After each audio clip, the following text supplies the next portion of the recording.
The wind cut across the wide Wyoming plains like a knife, carrying with it the bitter taste of snow. Bitter Creek was little more than a scatter of buildings pressed low against the land, their roofs sagging beneath frost and their windows glowing dimly in the late afternoon. Clara walked into town with her head bowed, clutching the thin shawl that barely covered her shoulders. Her boots were cracked and worn through, letting the cold bite her toes, and the scarf wrapped around her face did little to hide the truth of the scar that ran across her cheek and down to her jaw. She could feel the eyes of strangers following her as she passed, whispers slipping from mouths that tried to pretend they were only bargaining for grain or measuring flour. It was the winter of 1875, and nothing in Clara's life had led her to believe kindness still existed. Her father had traded her away in a haze of whiskey and cards the week before, declaring her a debt he was glad to be rid of. She had begged him not to, but begging only earned her his laughter. "You are ruined," he had said. "No man will ever want you except the desperate kind." When the wagon dropped her at Bitter Creek, she stepped down without a word. She did not know what would become of her, only that she could not go back. The street was crowded for a market day, wagons pulled close to the square, horses stamping in the cold, children huddled near their mothers. Clara drifted among them, unseen and yet entirely seen, the burn on her cheek enough to mark her forever. A merchant called to her, asking if she needed shoes, but when she turned her head he flinched and muttered something under his breath. She moved on quickly, wishing her face could be hidden beneath the snow. At the far edge of town, the blacksmith's hammer rang steady and loud, and beside him stood a man taller than the rest, shoulders broad beneath a wool coat lined with fur. His hat was pulled low, his eyes shaded, but she felt his gaze settle on her. Clara kept walking, afraid of what it meant. She had learned that every look carried a price, and she had none left to give. As the day fell toward dusk, she found herself by the livery, leaning against a post as her legs threatened to give way. Hunger had gnawed at her for days, but the cold was worse, pressing deep into her bones. She thought of her brother, gone in the accident that had left her scarred, and for a moment she wished the fire had taken her too. It would have been easier than this endless wandering. She pressed her hand to her cheek, feeling the rough skin beneath her fingers, and closed her eyes. Bootsteps crunched in the snow near her. She opened her eyes to see the man from before, the rancher with the steady stride. He did not stare the way others did. He only looked at her as if he saw someone still standing, someone still breathing. She turned her face away, ashamed, but he did not move on. Instead, he tipped his hat, his voice low and even. "Bitter Creek can be hard in winter," he said. "You ought not stand out here alone." Clara wanted to tell him she had no choice, but her throat closed around the words. Alone was all she had ever been. She pulled the shawl tighter and lowered her head, wondering if maybe for the first time in years, someone had spoken to her without cruelty. And that small thought, faint as a spark, was enough to keep her standing when all she wanted was to fall. The cabin sat at the edge of the valley, its roof weighted by snow, smoke trailing steady from the chimney, as though it had never known the emptiness Clara carried inside her. Luke Mercer walked a pace ahead, his stride measured, his coat collar pulled high against the wind. Clara followed, her thin shawl clutched close, her breath coming in shallow clouds. He had not said much since they left the square. He had taken her hand only once to help her into the wagon, his touch careful, almost reluctant, and when she tried to speak, the words died in the hollow of her throat. When they reached the cabin, Luke pushed the door open and stepped aside. She hesitated, her body trembling at the threshold, as though stepping inside might bind her to a fate she could not yet name. He did not urge her, did not command her, only waited, steady as the snow falling behind them. At last, she crossed into the warmth, her eyes blinking against the glow of firelight. The room smelled of cedar and coffee, the air thick with comfort she had not known in years. Still, she felt like a trespasser. Luke closed the door and moved past her, his boots heavy on the wooden floor. He set his gloves aside, hung his coat on a hook, and stirred the fire without looking her way. She stood motionless, still wrapped in the cold, uncertain if she belonged even to the air she was breathing. Finally he spoke, his voice deep but quiet. "There is stew on the table. Eat if you want." Clara turned her head. A bowl sat steaming beside a tin cup, the smell of meat and herbs curling up like a promise. Hunger tore through her restraint, but shame held her fast. She wanted to ask why he had helped her, why he had thrown silver for a girl no one else would claim, but the question burned too deep in her chest. Instead, she moved slowly to the table, her fingers trembling as she lifted the spoon. Each bite felt like theft, yet each warmed her from the inside, chasing away the ache of the day. Luke did not sit with her. He busied himself with the fire, with fetching wood, with mending a leather strap near the hearth. His silence was not cruel, not impatient, only distant, as if he too wrestled with the weight of what he had done. Clara watched him from the corner of her eye, wary of the quiet, yet comforted by it in a way she could not name. For once, silence was not filled with scorn. When she finished, she folded her hands in her lap, eyes lowered, waiting for judgment. Luke finally turned, his gaze steady but unreadable. "You can stay here until you figure where you want to go," he said. "I will not force anything on you." The words landed softer than any kindness she had known. Relief and fear tangled in her chest. She wanted to thank him, but her voice faltered, so she only nodded, her heart thudding against her ribs. Outside, the wind howled through the trees, but inside, the silence between them became a fragile bridge. One neither dared cross, yet neither was willing to break. The days settled into a rhythm that felt strange to Clara, like stepping into a life she had never believed could belong to her. Morning came with the pale light of winter sliding through the frost-glazed window, and the sound of roosters carried faintly from the barn. Luke would already be awake, his boots crunching on the frozen earth outside, the low murmur of his voice calming the horses as he worked. Clara would rise slowly, wrapping the shawl tighter around her shoulders, the cabin's warmth lingering from the fire he kept alive through the night. She began with small tasks, timid at first, afraid she might do something wrong, afraid that even sweeping the floor or stirring the embers would somehow displease him. Yet Luke never corrected her, never raised his voice. If anything, he seemed surprised to see her move about the cabin, her hands quietly steadying the space that had once belonged only to him. She fetched water from the barrel by the door, chopped vegetables for the stew he liked best, and folded the wool blankets neatly, though her fingers trembled from the cold. Outside, the work was heavier. She followed him once to the barn, her breath clouding the air as she trailed a few paces behind. The mare snorted when she entered, and Luke looked back quickly, as though he feared the horse might startle her. But Clara reached out, her palm gentle against the chestnut's muzzle, and the animal quieted beneath her touch. Luke said nothing, though she caught the faintest flicker of surprise in his eyes before he turned away to stack bales of hay. She felt the moment linger in the air, fragile but real. Each day carried the sound of tools on wood, the rhythm of axe against timber, the scrape of shovels clearing paths through snow.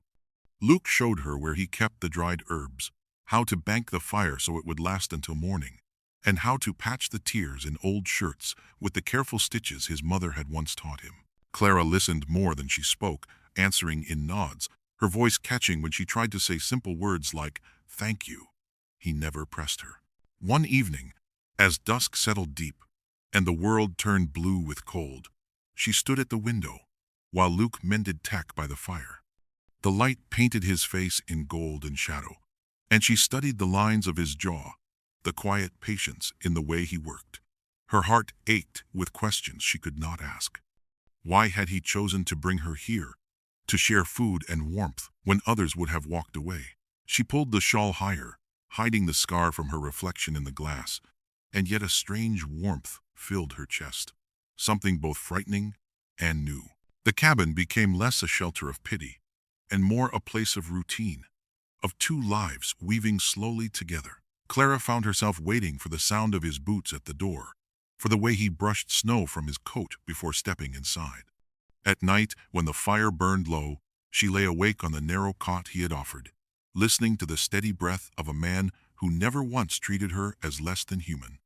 And though fear still gripped her heart, she began to wonder if perhaps in this valley of snow and silence, she might find the beginnings of a life that could finally be her own. The fire burned low in the hearth, its glow throwing long shadows that danced across the cabin walls. The night outside was deep and silent, the kind of silence that pressed against the windows and made the smallest sounds inside seem louder than they should.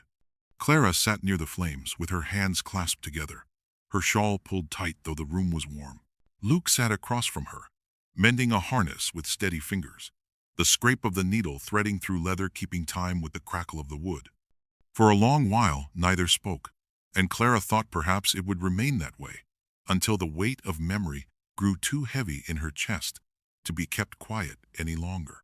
She had not told anyone in years.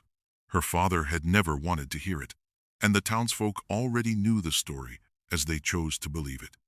Yet here in the small cabin, with the snow piled high outside, the silence seemed like an invitation she could no longer ignore. She lowered her eyes, her voice low and raw. "The scar came from fire," she said. "I was only a girl, just 10 years old." Luke paused in his work but did not look up, as if giving her space to continue. Clara's throat tightened, but the words pushed on. "My mother was sick in bed, too weak to rise. I wanted to cook supper, to help, to do something good. I put a pan on the stove, and the grease caught. The flames rose so fast I could not stop them. The curtains lit up, the walls too, and smoke filled the rooms." She bit her lip hard, her hands trembling in her lap. "My sister was still inside. Elsie. She was only 8. She called my name once, and then I never heard her voice again." The fire popped sharply in the hearth, but Luke said nothing. Clara kept her eyes fixed on the flames, afraid to see pity on his face. "I woke 3 days later, my cheek wrapped in cloth, my throat raw from screaming. They told me Elsie was gone. My mother died weeks after, not from the sickness but from grief, and my father," her voice faltered. "My father never forgave me. He said I should have died instead. He said it until I almost believed it." Her chest ached with the telling, as if each word carved out something she had kept buried too long. She lifted her hand and touched the scar that pulled at her skin. "This," she whispered, "is all anyone sees now. No one remembers I tried to save her. No one remembers anything but the fire and the mistake." For a long moment, there was only the sound of the wood shifting in the hearth. Then Luke set the harness aside and leaned forward, his gaze steady. "I remember what you told me," he said. "I will remember that." His voice held no judgment, only quiet certainty. Clara felt the sting of tears in her eyes, hot and sharp, and she turned her face away. Yet something inside her eased, just a fraction, as though his simple words had given her back a piece of herself she thought forever lost. The winter deepened, as the days turned slower, snow falling in quiet sheets across the valley, covering the land until it seemed the whole world had been folded into silence. Clara rose each morning to the sound of Luke's boots on the porch, his steady movements as he fed the stock before the sun cleared the ridge. She would stir the fire back to life, warm water on the stove, and sometimes even have bread or porridge waiting by the time he returned. It was not expected of her, yet she found herself wanting to do it.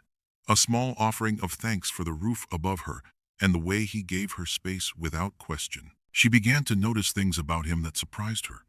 The way his brow furrowed when he was mending tack, as if the world itself might fall apart if the stitch was not even. The way his voice gentled when he spoke to the horses, soft words that seemed to soothe even the restless chestnut mare. She caught herself watching him more than once, her hands stilled on the broom or on the ladle, and each time she quickly looked away, ashamed of the warmth rising in her chest. Luke was no different. Though he did not say much, his eyes lingered when she was not looking, tracing the careful way she braided her hair or how she hummed faintly as she swept the hearth. Once, when she bent to lift a heavy bucket from the porch, he stepped forward without thought and took it from her hands. His touch was brief, their fingers brushing, but it set Clara's heart racing in a way she had not felt in years. He carried the bucket as if it weighed nothing, then set it by the stove and went back outside, leaving her standing with her pulse thundering in her ears. The cabin no longer felt like a place where she was merely passing through. It grew familiar, each corner touched by her presence. She found comfort in small tasks, patching the quilt with scraps of old cloth, stirring stew that filled the air with warmth, folding his shirts with careful hands. Luke never remarked on it, but she saw the change in his face each evening when he stepped inside, the faint softening in his eyes when he found her waiting by the fire.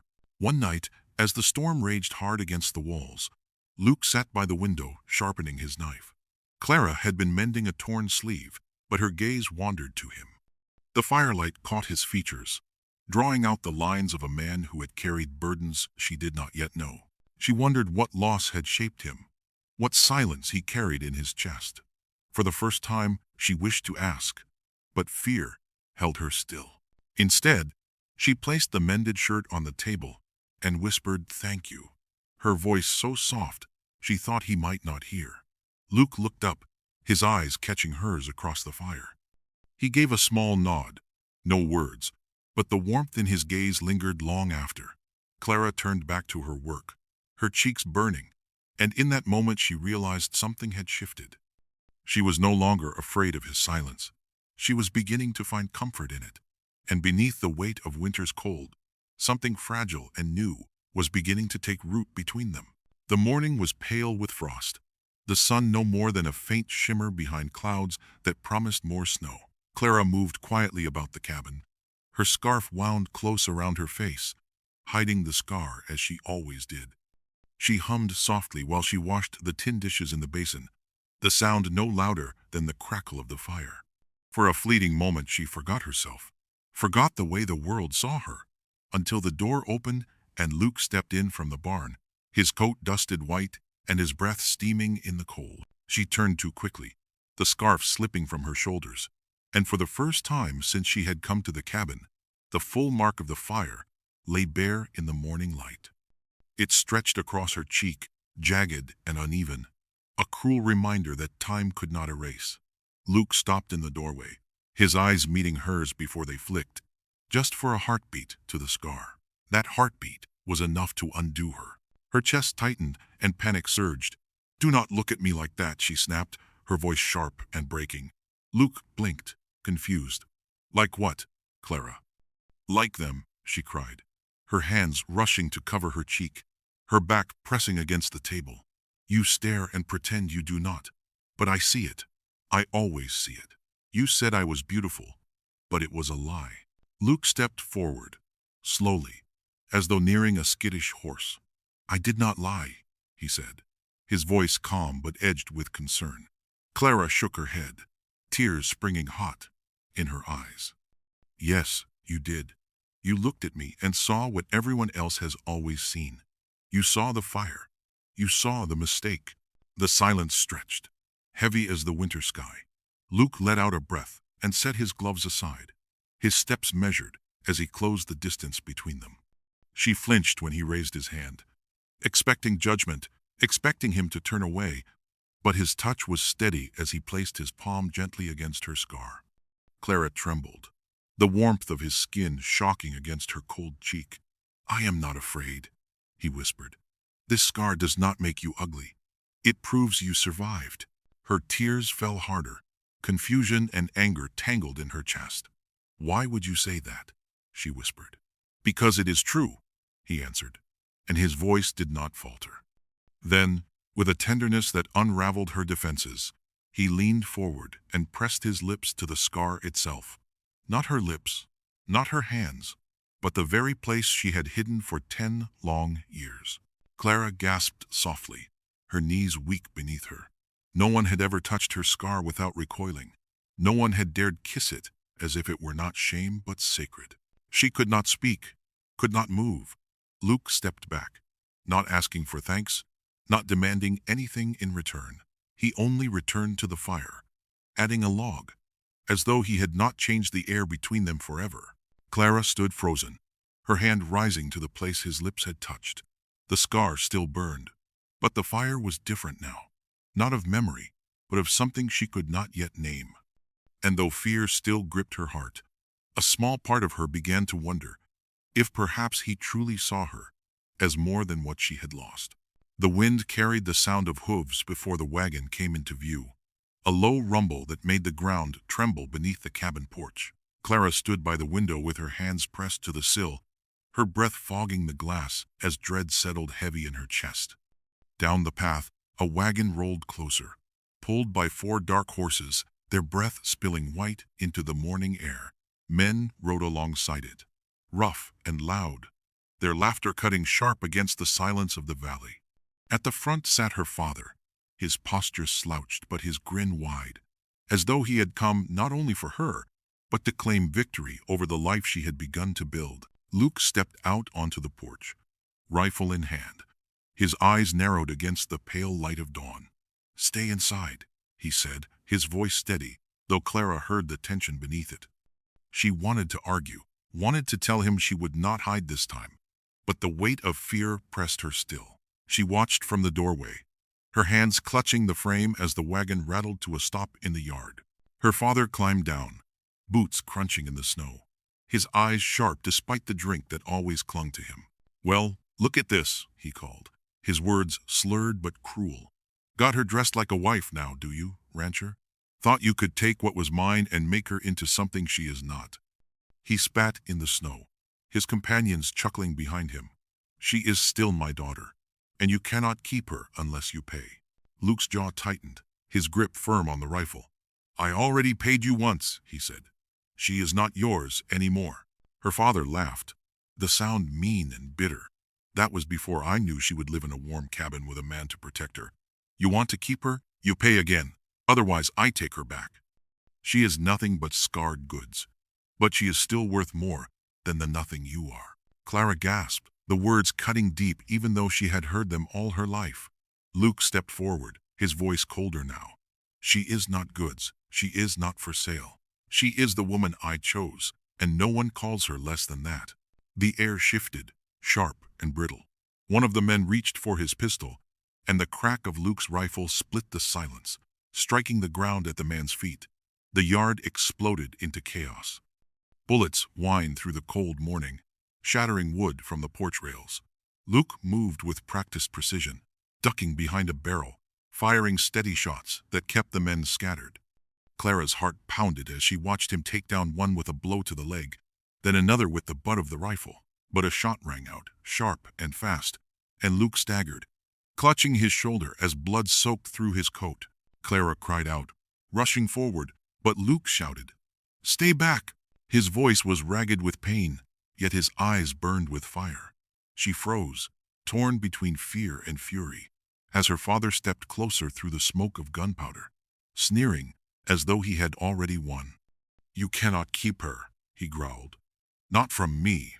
Not from anyone." Clara's breath came quick, her hands trembling, until something inside her broke free.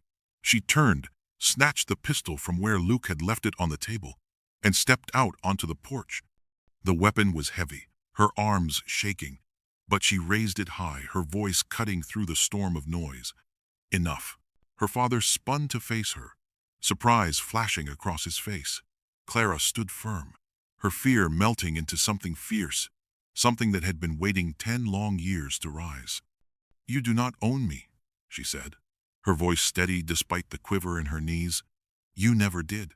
The yard fell silent, the men pausing, the horses stamping nervously in the snow. Luke, blood on his sleeve, looked up at her with pain in his eyes and pride too. Clara did not lower the pistol. For the first time in her life, she met her father's gaze without flinching, her heart pounding with the weight of choice. "Try me," she whispered, and the wind itself seemed to hold its breath. The yard was silent, except for the ragged breaths of men too shaken to stay and too proud to admit defeat. Clara kept the pistol raised, her arms aching though she refused to lower them. Her father stared at her, his drunken grin faltering, the swagger that had always made her feel small slipping from his shoulders. For the first time she saw fear in his eyes, not of the gun, but of her. He muttered something under his breath, then turned sharply, stumbling back toward the wagon. "Let us go," he barked at the others, his voice cracking in the cold air. The men, bruised and wounded, followed without protest, climbing onto the wagon or into saddles. Within moments, the wheels were creaking over snow, the sound fading into the distance, until all that was left was the stillness of the valley. Clara stood frozen, her breath coming fast, her chest heaving. Only when the wagon disappeared over the ridge did her arms finally give way. The pistol slipped from her grasp and dropped into the snow with a dull thud. Her knees buckled, but she caught herself against the porch rail, gripping it so tightly her knuckles whitened. She had never raised her voice to her father, let alone a weapon, and now that it was done, she felt the weight of it pressing down on her. Luke staggered from behind the barrel, one hand clutching his bleeding shoulder, the other still holding his rifle loosely. His face was pale, but his eyes were steady as they found her. "You did it," he said quietly, his voice rough with pain. "You stood your ground." Clara turned to him, her lips trembling. "I thought he would see me as nothing forever," she whispered. "I thought I would never have the strength." He crossed the last steps slowly, swaying slightly as the wound pulled at him, then placed his free hand on hers, where it clutched the rail. "You were stronger than all of them," he said. "I have never seen anything braver." The words broke something in her, and tears spilled hot down her cheeks, mixing with the cold air. She reached for him, her hand steadying his arm as he leaned into her. "You are hurt," she said. "We need to get you inside." Together they moved through the doorway, the cabin warm but dim compared to the chaos outside. Clara guided him to the bench near the fire, pulling the coat from his shoulders, her hands working quickly despite the tremor in them. Blood had soaked through the fabric, dark and thick, but he did not complain, only watched her with quiet eyes as she tore strips from an old sheet and pressed them firmly against the wound. She had tended burns, broken bones, and fever before, but never had her hands shaken the way they did now. When the bleeding slowed, Luke leaned back against the wall, his breath ragged but calm. Clara sat across from him, her eyes swollen from crying, her voice soft but fierce. "He called me trash," she whispered. "He called me worthless. But you stood there and said I was not. No one has ever said that for me before." Luke reached out, his fingers brushing hers with gentle strength. "Because you are not," he said. "You are mine, not because I bought you, not because you were left with nothing, but because I choose you.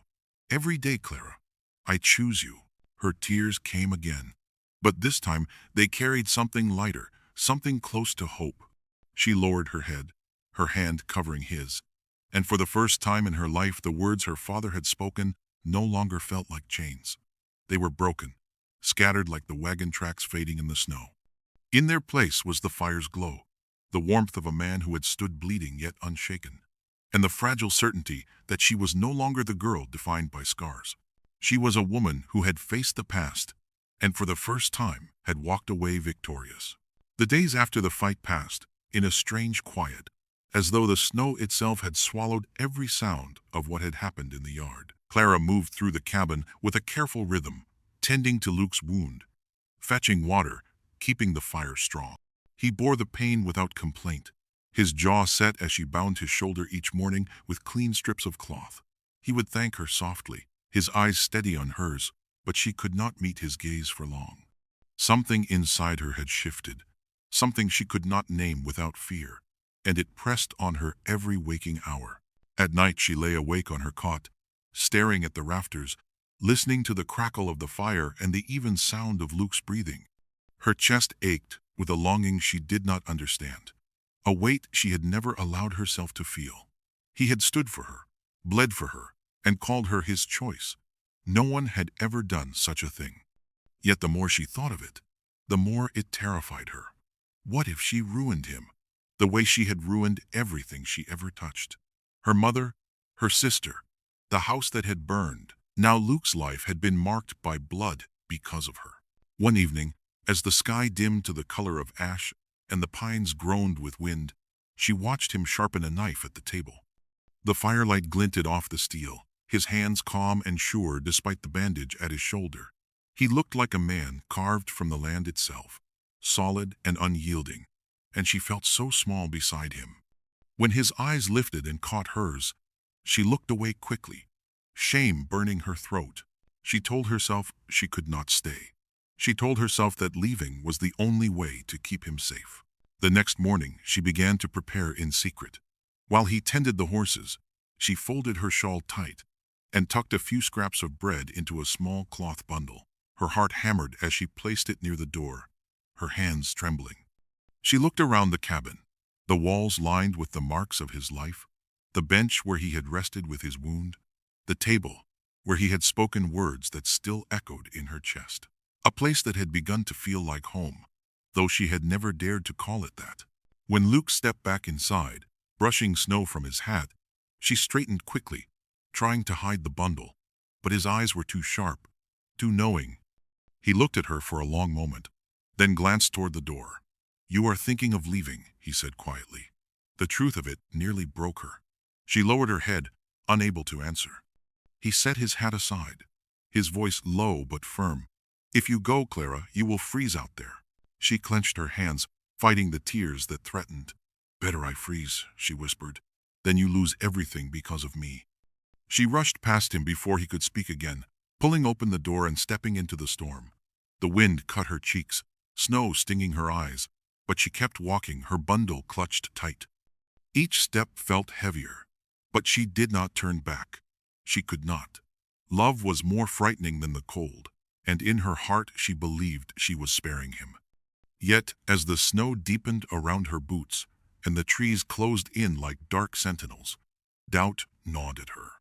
The valley was endless, the sky heavy, and with every breath she took, she wondered if she had just abandoned the only place where she had ever been truly seen. The storm thickened as Clara stumbled through the drifts. Her shawl pulled tight around her shoulders, the bundle of bread forgotten somewhere in the snow behind her. The cold bit at her skin, sharper with every step, her breath shallow as the wind tore at her. She told herself she had to keep moving, that she was doing this for him, sparing Luke from the curse of her presence.